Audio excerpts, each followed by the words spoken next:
Assalamualaikum warahmatullahi wabarakatuh.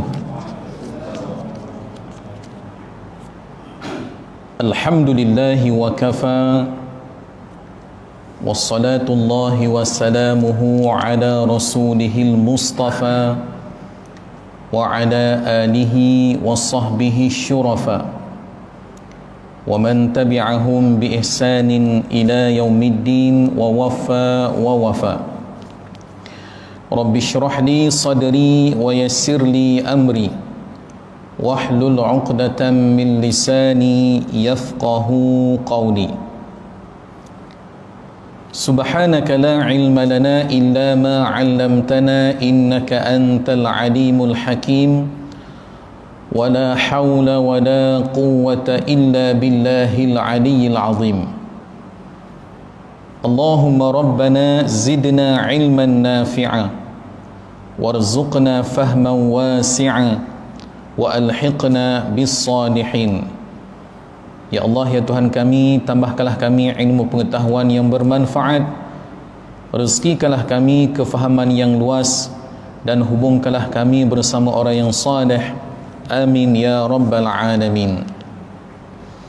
Tuan-tuan muslimin yang dirahmati Allah sekalian, syukur alhamdulillah, pada malam ini kita ditakdirkan oleh Allah Subhanahu wa taala untuk bertemu buat pertama kalinya. Inilah pertama kali saya menjejakkan kaki ke Masjid Qaryah, Kampung Rincing Hulu, Semenyih, Selangor Darul Ihsan. Izinkan saya memperkenalkan diri terlebih dahulu. Maklumlah, orang kata apa, kalau tak kenal maka tak cinta.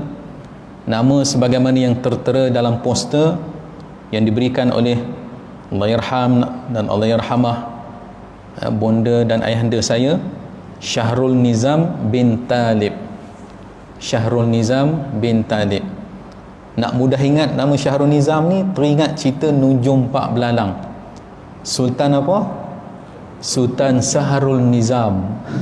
Ingat tak cerita Nujum Pak Belalang tu kan? Nama sultan yang dilakonkan wataknya oleh Ahmad Nispu, namanya Syahrul Nizam lah. Itulah nama saya. Di mana-mana pun saya suka sebut supaya orang mudah ingat. Oh, inilah namanya Ustaz Syahrul Nizam tu. Dilahirkan dan dibesarkan di Kuala Lumpur. Pendidikan sekolah rendah di Kuala Lumpur, sekolah menengah pun di Kuala Lumpur sampai tingkatan 3. Habis tingkatan 3, sambung tingkatan 4, tingkatan 5, ambil SPM. Habis SPM, saya tak pergi ke U, tapi saya pergi ke P. P artinya pondok. Mak ayah saya kata, terpulang pada kamu lah, nak pergi mana pun, yang penting sambung belajar. Alhamdulillah sempatlah memondok. Jangan salah faham pula, nanti orang panggil tikus mondok pula kan. Memondok di sebuah pondok yang agak masyhur dan terkenal di Kelantan, Darul Naim, itulah pondok Pasir Tumbuh. Tuan-tuan dan perempuan tak ada, mungkin yang menonton live ni kan, yang menonton live ni mungkin ada yang puan-puan. Kalau ada kesempatan ke Kelantan, ziarahlah ke pondok Pasir Tumbuh. Ramai ulama-ulama kita, para asatizah kita lahir melalui sistem pendidikan pondok tradisional di sana. Kemudian sempatlah menyambung pula pengajian dalam bidang tahfiz. Saya tak dapat ambil diploma, saya sempat ambil sijil je, sijil tahfiz di Masjid Muhammadi Kota Baru. Dan lepas tu sambunglah pelajaran sedikit dengan izin Allah, dengan apa yang Allah Ta'ala rezekikan, ke bumi Hadramaut, Yaman. Sempatlah beberapa tahun di sana dan baliklah ke tanah air sekitar tahun 2007. Lepas tu berkhidmat sebagai guru kafah jaiz, imam ratib di Masjid AU3 Keramat. Untuk makluman tuan-tuan, saya sebenarnya baru je pindah ke sini. Sebab itulah saya maklumkan kepada sahabat saya Al-Fadhil Ustaz Ahmad Syakil. Saya kata saya baru je pindah sini.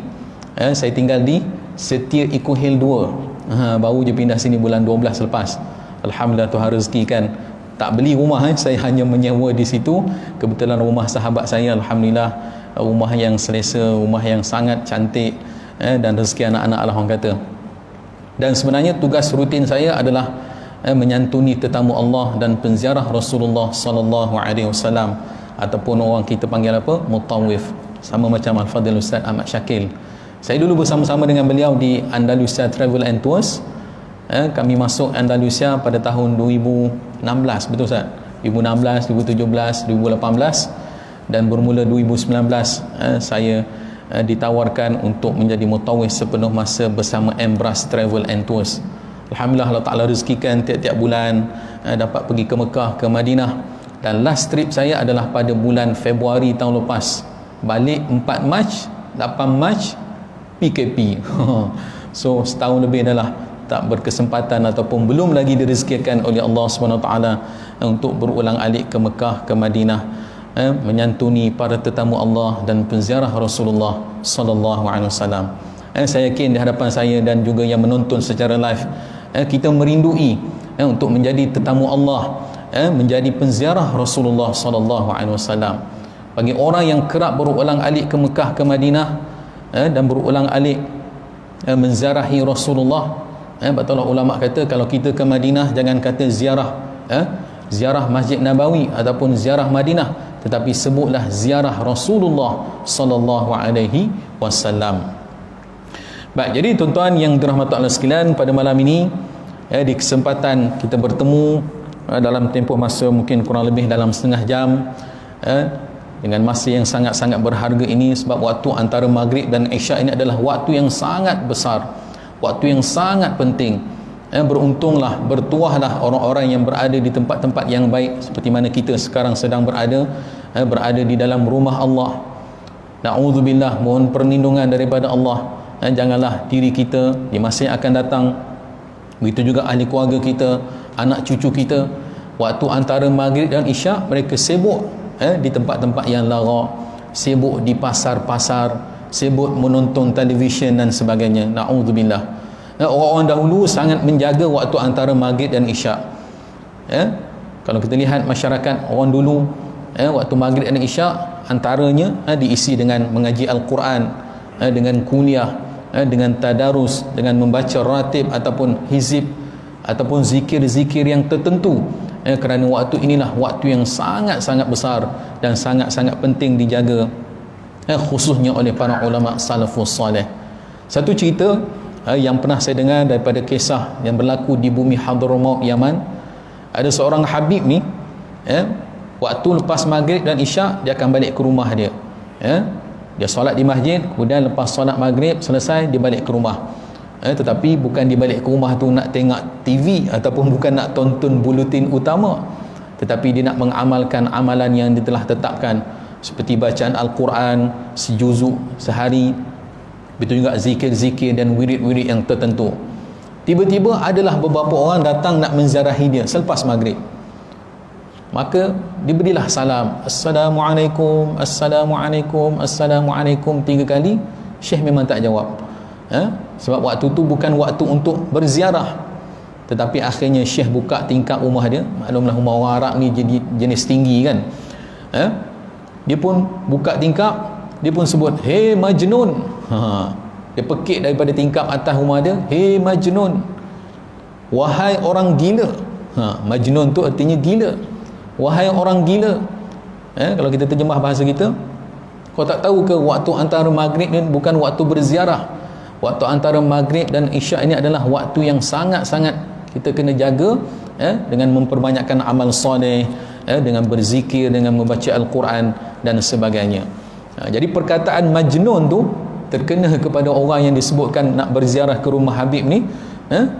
Takdir Allah, masin mulut Habib ni jadi gila sungguh orang tu. Jadi gila sungguh. Sebab itulah jangan main-main kan. Kata-kata ni kadang-kadang menjadi doa. Walaupun Habib tu tak terlintas pun ataupun tak terniat pun nak menggilakan orang tu, tetapi oleh kerana mungkin dia terasa terganggu sebab waktu tu dia tengah bermunajat kepada Allah, dia tengah berzikir kepada Allah, tiba-tiba datang orang nak berziarah ke rumah dia. Akhirnya dikatakanlah, "Hei Majnun, wahai orang gila, kau tak tahukah waktu antara maghrib dan isyak ni adalah waktu aku sedang beribadah, aku sedang bermunajat, sedang berzikir dan sebagainya." Maka masin mulut Habib tu jadi gila. Na'udzubillah. Sebab itulah kita pun kan, waktu antara maghrib bukanlah waktu untuk kita berziarah ataupun menerima tetamu. Lain kalau dah tak dapat tidak kan, dah datang daripada jauh ataupun mungkin kita pun tidaklah orang kata menghadapi sedikit kesukaran ataupun kesulitan untuk menyambut tetamu selepas maghrib, layan je lah tetamu, tetapi ingatkan bahawasanya waktu antara maghrib dan isyak adalah waktu yang sangat-sangat penting. Itulah kita kena jaga diri kita dan juga ahli keluarga kita supaya dapat menghidupkan waktu antara maghrib dan isyak ini dengan amal yang salih, insya-Allah. Baik, tuan-tuan dan perempuan, muslimin muslimat yang dimuliakan dan dirahmati Allah. Baik, satu lagi saya nak sebut tuan-tuan, hari ini kita dah masuk berapa hari bulan Syaban? Berapa bulan Syaban? Perasan ke tak hari ni berapa hari bulan Syaban? Malam ni masuk 22. Siang tadi 21 Syaban. Baik. Poin yang pertama saya nak sebut, siang tadi, malam ni kita dah masuk malam 22 lah.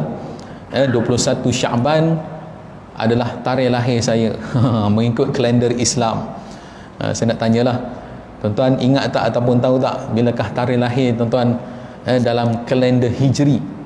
Tahu tak? Mungkin ramai yang tak tahu kan. Saya pun dulu tak tahu, tetapi sempatlah dulu mengaji ilmu falak sikit kan, tengok kalender. Sekarang ni senang, kita google je, cari dekat kalender orang kata Hijri, kita type tarikh lahir kita dalam tahun Masihi, nanti dia akan keluar sekali dengan tahun Hijri. Biar kita tahu tarikh lahir kita dalam tahun Hijri ataupun kalender Islam kan. Hari 21 Syaban saya dilahirkan, alhamdulillah. So hari ni hari jadi saya lah, Tuhan takdirkan. Dan genap usia saya kalau mengikut tahun Hijri 44 tahun. 44. Tapi kalau Masihi 43. Tahun 1978. Tapi tahun Hijri dia cepat sikit kan.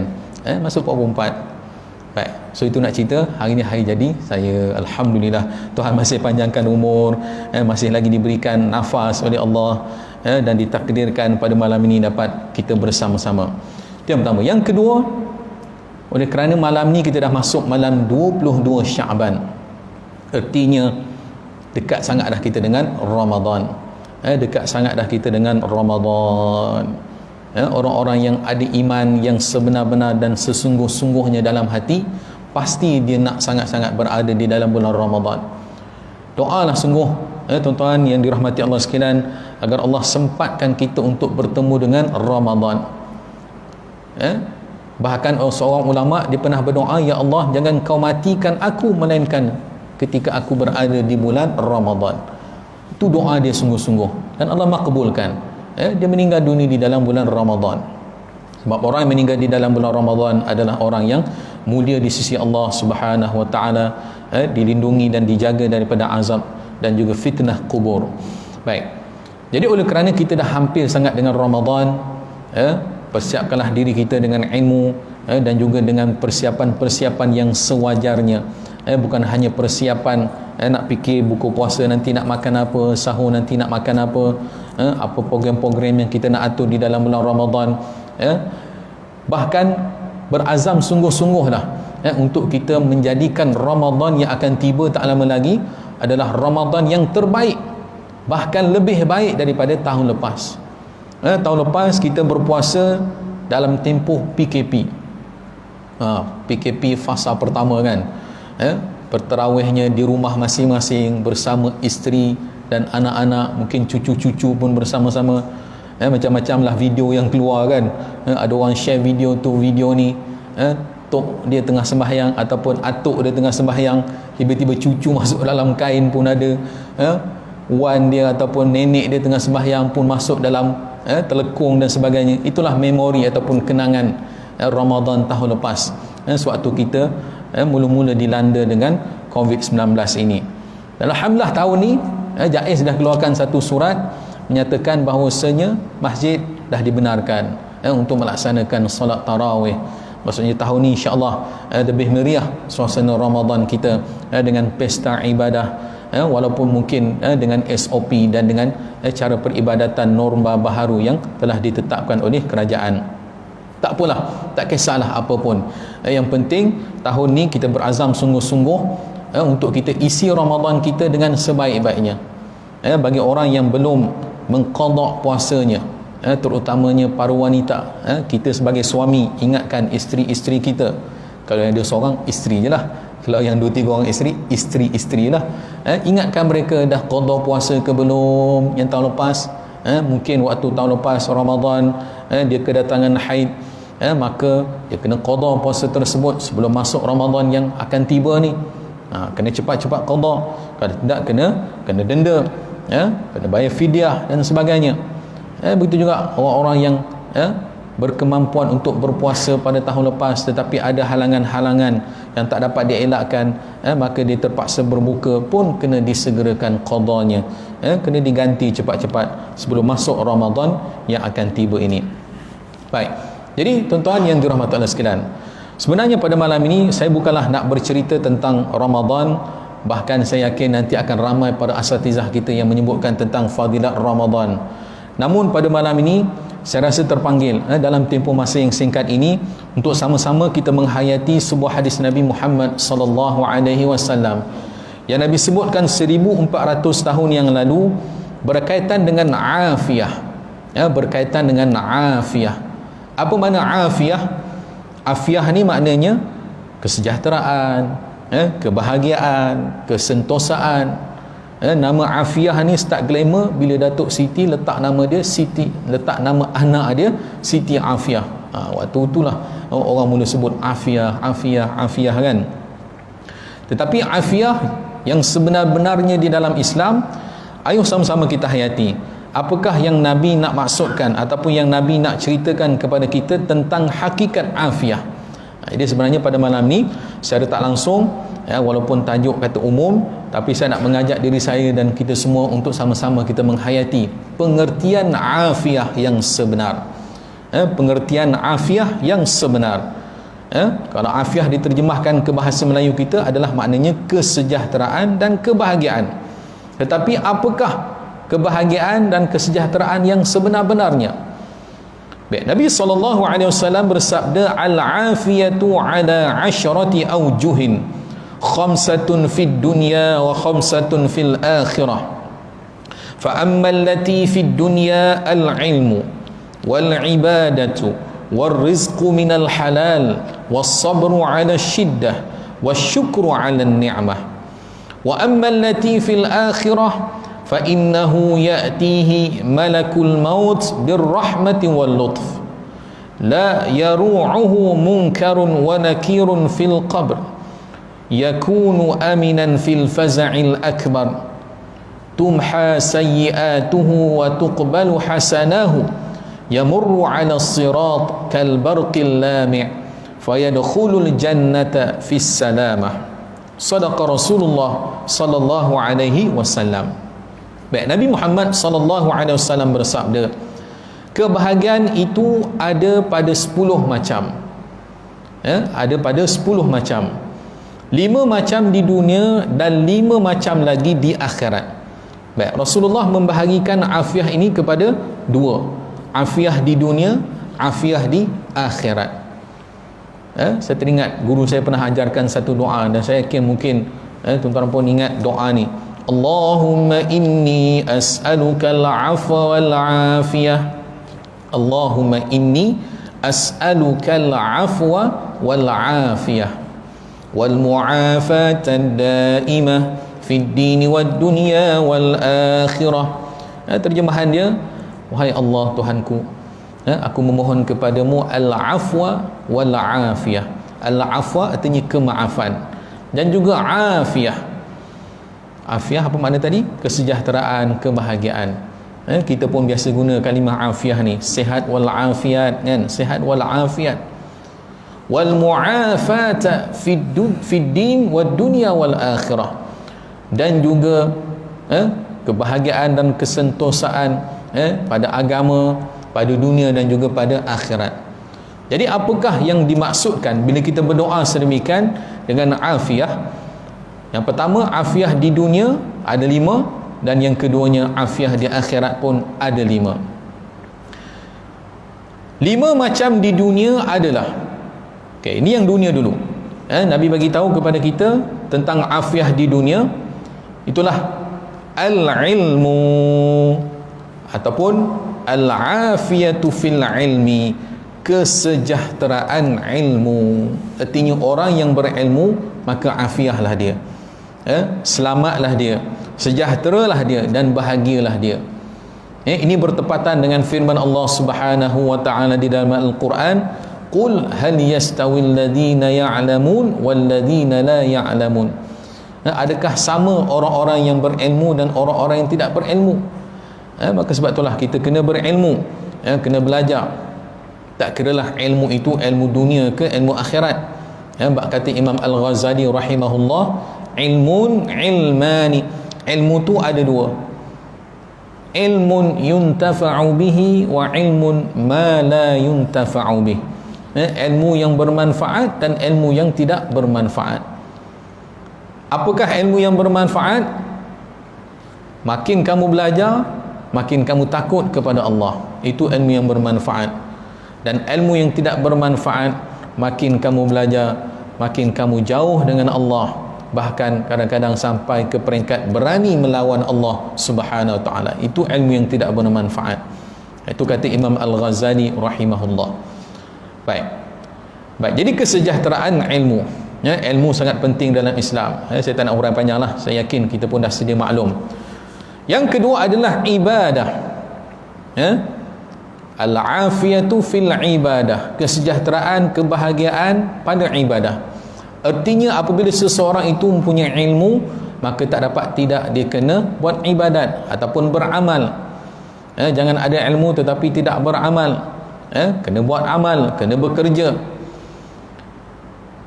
Dan bila sebut tentang ibadah, ibadah yang fardu, ibadah yang sunat, tinggalkan perkara-perkara yang makruh dan juga yang tidak disukai oleh Allah Subhanahu wa taala. Beruntung dan bertuahlah apabila seseorang itu didorongkan untuk beribadah kepada Allah. Kita dapat solat sunat, kita dapat puasa sunat, kita dapat sedekah sunat, dan apa jua perkara-perkara yang Tuhan tak perintah secara wajib tetapi kita buat, yang disebut sebagai amalan sunat. Sunat dan arti kata yang lain, kita menghidupkan sunnah Nabi Muhammad sallallahu alaihi wasallam. Maka itulah cara untuk kita mendekatkan diri kepada Allah Subhanahu wa taala. Sebagaimana satu sabda yang disebutkan oleh Nabi sallallahu alaihi wasallam dalam hadis qudsi, ma taqarraba ilayyal mutaqarribun, tidaklah mendekatkan kepadaku oleh orang-orang yang nak mendekatkan diri kepadaku, kata Allah, bimithli ada'i maftaratu alaih, dengan hanya dia menyempurnakan apa yang telah aku fardukan, tetapi dia akan tambah bin nawafil, dengan perkara-perkara yang sunat, kerana dengan perkara-perkara yang sunat itulah yang akan menjadikan dia tergolong di dalam golongan orang yang dekat kepada Allah Subhanahu wa taala. Kita buat yang wajib itu memang dah tak dapat tidak dah, kemestian. Tetapi cara nak dekat dengan Allah, buat yang sunat. Baik, itu yang kedua, ibadah. Yang ketiga, warizqu minal halal, ataupun wal afiyatu fir rizqi minal halal. Afiah, kesejahteraan dan kebahagiaan apabila seseorang itu direzekikan dengan rezeki yang halal. Tuhan jaga rezeki kita, tak terjebak dengan perkara yang haram, dengan rasuah, penyelewengan, penipuan, pembohongan dan sebagainya. Kita bawa balik harta dari sumber yang halal. Ini penting. Sebab itulah dalam sebuah hadis juga Nabi bersabda, tidak berganjak kaki seseorang itu nanti di akhirat. Di akhirat kaki kita ni tidak akan berganjak untuk menuju ke padang mahsyar, melainkan akan ditanya tentang beberapa perkara.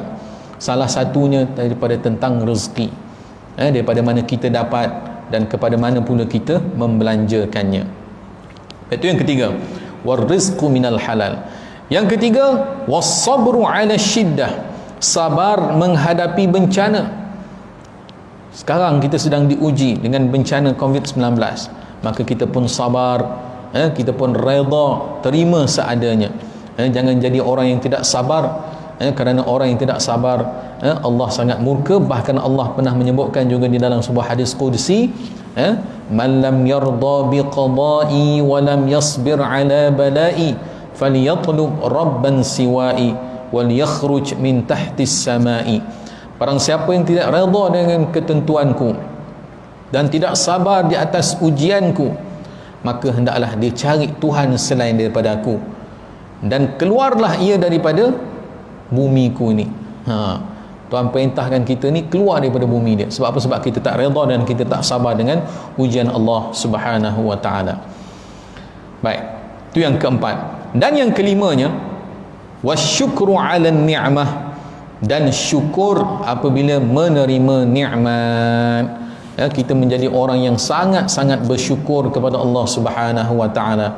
Walaupun di dalam Al-Quran Allah Taala pernah menyebutkan wa qalilum min ibadiyasy syakur, dan sedikit di kalangan hamba-hambaku yang bersyukur. Sikit.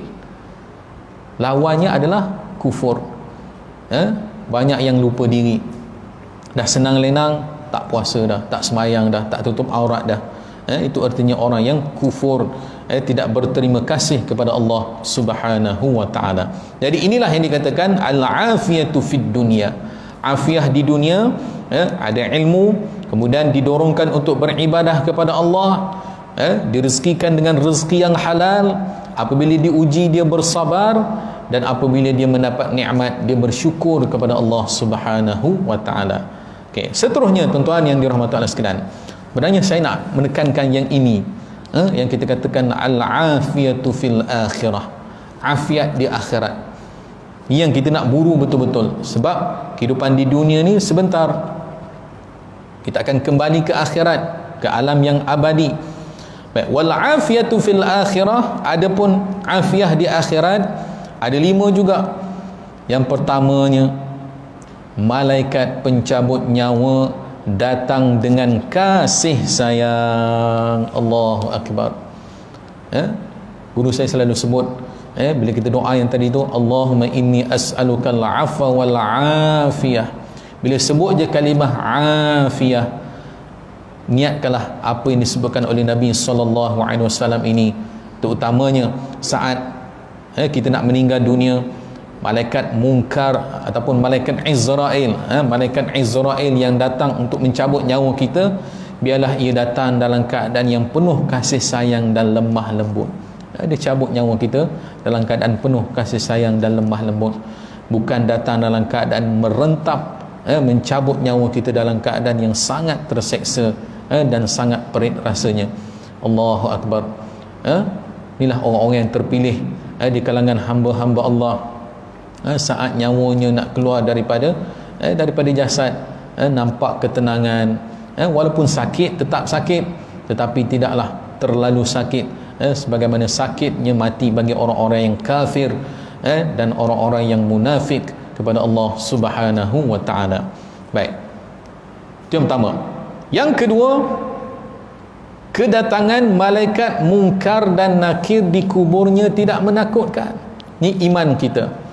Bila kita mati masuk ke alam barzakh, ada malaikat yang ditugaskan oleh Allah, itulah malaikat Munkar dan Nakir, yang akan mempersoalkan kepada kita beberapa persoalan, yang akan menanyakan kepada kita beberapa pertanyaan berkaitan dengan akidah kita, keimanan kita, kepercayaan kita kepada Allah. Dan soalan-soalan kubur ini semuanya kita dah tahu. Mar rabbuka, siapakah Tuhanmu? Walaupun kita dah hafal di dunia ni Allahu Rabbi, Allahu Rabbi, kan?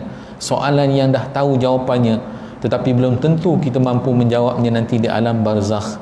Orang-orang yang dilancarkan lidahnya oleh Allah lah, dan diteguhkan imannya oleh Allah lah, yang mampu menjawab nanti setiap soalan Munkar dan Nakir di alam barzakh.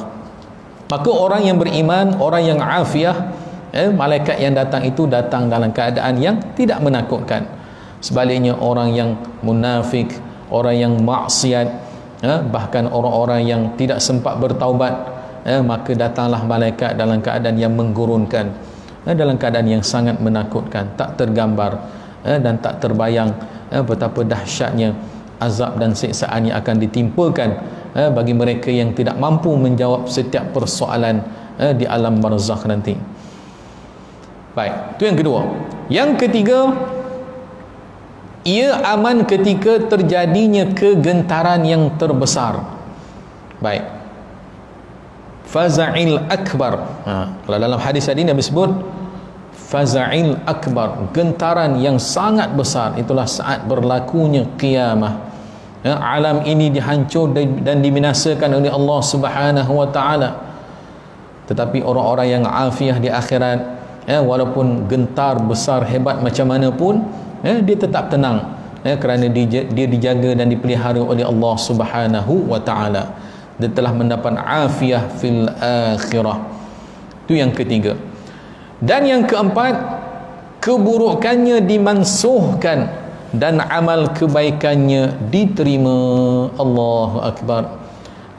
Rekod-rekod jahat dia semua terpadam, bahkan amal-amal baiknya semuanya makbul, diterima di sisi Allah Subhanahu wa taala. Tuan-tuan yang dirahmati Allah sekalian, kita ni banyak silap, kita ni banyak dosa. Adakah dosa dan silap kita itu telah diampunkan sungguh-sungguh oleh Allah Subhanahu wa taala? Wallahu alam, kita tak tahu lagi. Kita tak tahu lagi. Tetapi harapan kita sangat-sangatlah besar agar Allah Subhanahu wa taala menghapuskan segala salah silap kita, segala dosa-dosa kita. Kerana orang-orang yang telah disucikan oleh Allah Subhanahu wa taala sahajalah yang layak untuk dimasukkan ke dalam syurga Allah Subhanahu wa taala. Jadi kena banyak bertaubat, kena banyak orang kata kembali kepada Allah Subhanahu wa taala dengan taubatan nasuha. Baik, itu yang keempat.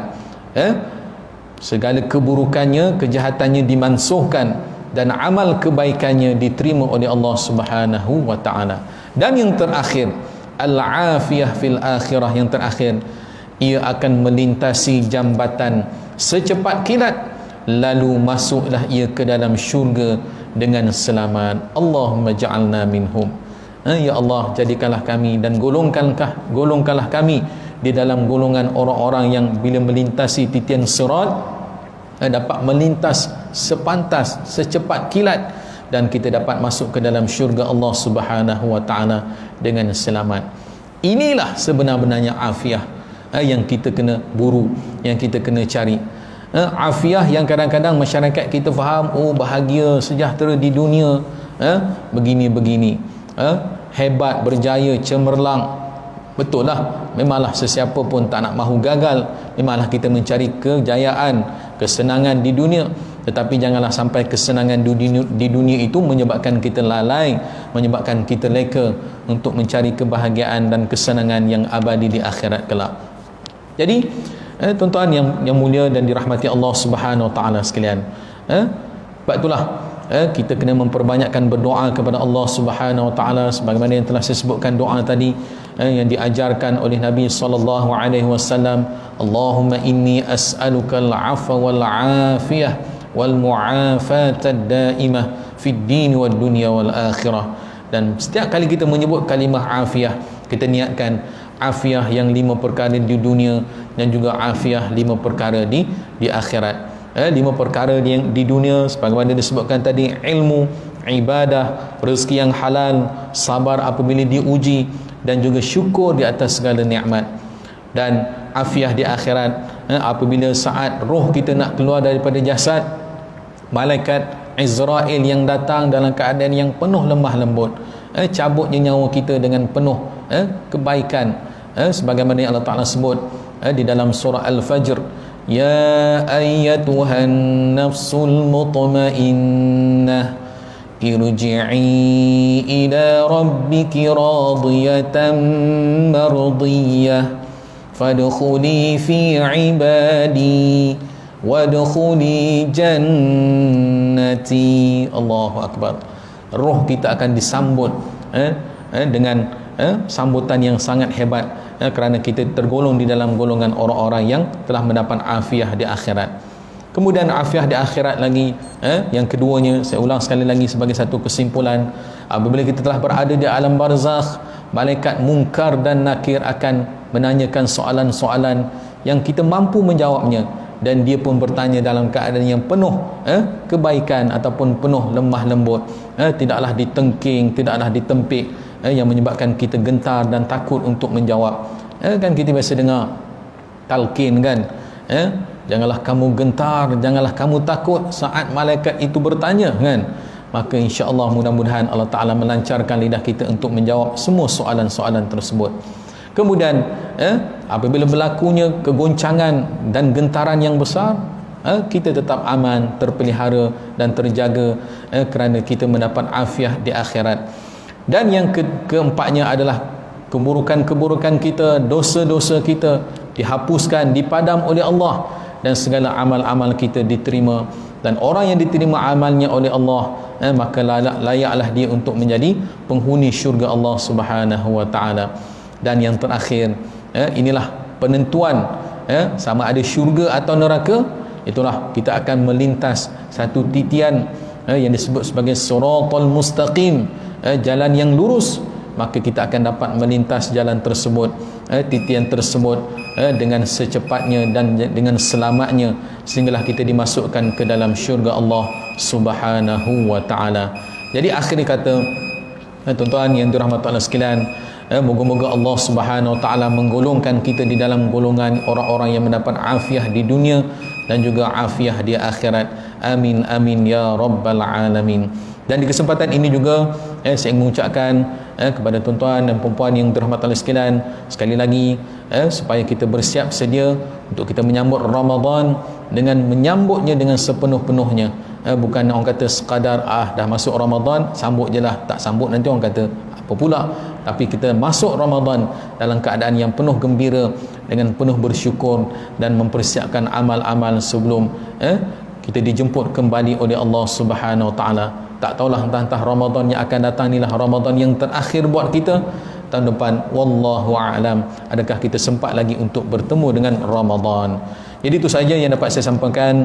Ampun dan maaf kalau ada kekurangan dan kelemahan. Wallahu a'lamu bis-shawab wa ilaihi al-marji' wal ma'ab. Anda direzekikan kita akan berjumpa lagi di masa-masa yang akan datang. Wallahu a'lam. Aqulu qawli hadza wa astaghfirullahal azim li wa lakum. Assalamualaikum warahmatullahi wabarakatuh. A'udzu billahi minasyaitonir rajim. Bismillahirrahmanirrahim. Alhamdulillahi rabbil alamin. Wassalatu wassalamu ala asyrafil anbiya'i wal mursalin wa ala alihi wa sahbihi ajma'in. Allahumma inna na'udzubika min 'ilmin la yanfa' wa min qalbin la yakhsha' wa min nafsin la tashba' wa min da'watin la yustajabu laha. Ya Allah, ya Tuhan kami berlindung denganmu ya Allah daripada ilmu yang tidak bermanfaat, dari hati yang tidak khusyuk, daripada nafsu yang tidak pernah berasa kenyang dan puas, dan daripada doa yang tidak diperkenankan. Rabbana atina fid dunya hasanah wa fil akhirati hasanatan wa qina adzaban nar. Wa sallallahu ala sayyidina Muhammad wa ala alihi wa sahbihi ajma'in. Walhamdulillahi rabbil alamin. Taqabbalallahu minkum.